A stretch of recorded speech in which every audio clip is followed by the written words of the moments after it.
bakuwa da bikin sunan ki ba za mu shiga bangaren kudin ka'ida.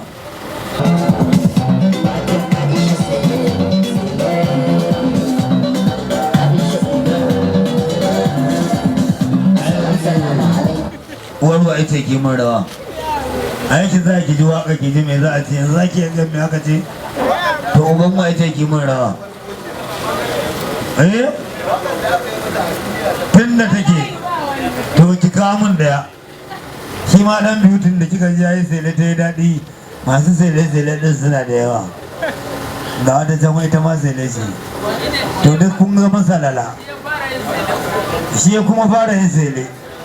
To ce salon ainihin tsakanin wannan da wancan. Wannan ce asala ta ke salarce da Allah da ke ƙasa. Na ranzu da Allah zuwa kwaɓe min wannan hirman abu, a kwaɓan wannan a kwaɓe min, a cire min dan kamfanta, a cire min burezet ta. Yau zan gaya ofis ɗinki.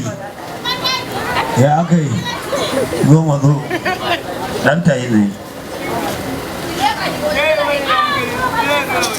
Ya wani irin dan kamfai ta sa ƙato ne ko baƙi ne. To ina zuwa da Allah aikin yi gayyata. To zo mana suke zo ai tambar zaki mata dan cire mun sarka take cire wannan hegen abin ruwan sama ba ruwan ki da ruwan sama na kai ya sa cire shi ba ruwan ki ni yanzu zan lalata kwalliya za ta yi nawa? To ni ta ce wannan yare wannan wai 10,000. Wannan saka zanyi ne fa. Alawari ne cire mun yan kunnayen. Alashi din nan zai ciru.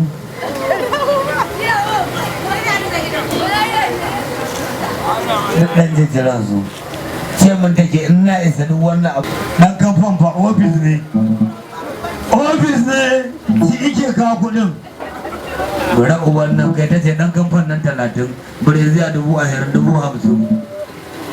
Na rantsa idan babu yakin kwanci su. Ai wata ta dawo.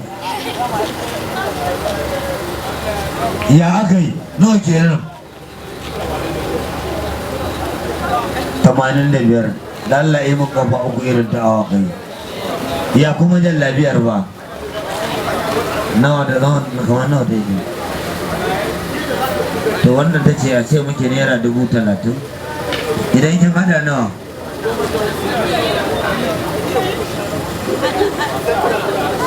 $115. To da Allah yi mun idan kin ga kin tahi na ran zai an siya miki wannan kaya. Yi mun kafa 4 ta raƙuma. Wara uba nan nan isan gahin ma dan mando. Ai na manta ba gahin ta bane. Nawa kenan wancan 120. Allah yi mun kafa 4. Yi mun kafa 4. Yau za ku ga katon nan kan kai. Wara uba ka san da waɗannan dole dan kan masu ba. Haka yake. Ya gaje. Allah tana da wani lokaci. Allah tana kuma ma da asa. Haka. Ayyasa. Haka yake.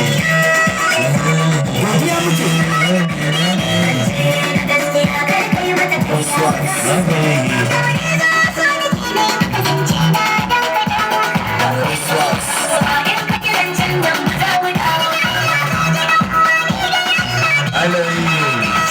Alari ne canjiyo an jiyo da ke 'yan mata. Jiyo.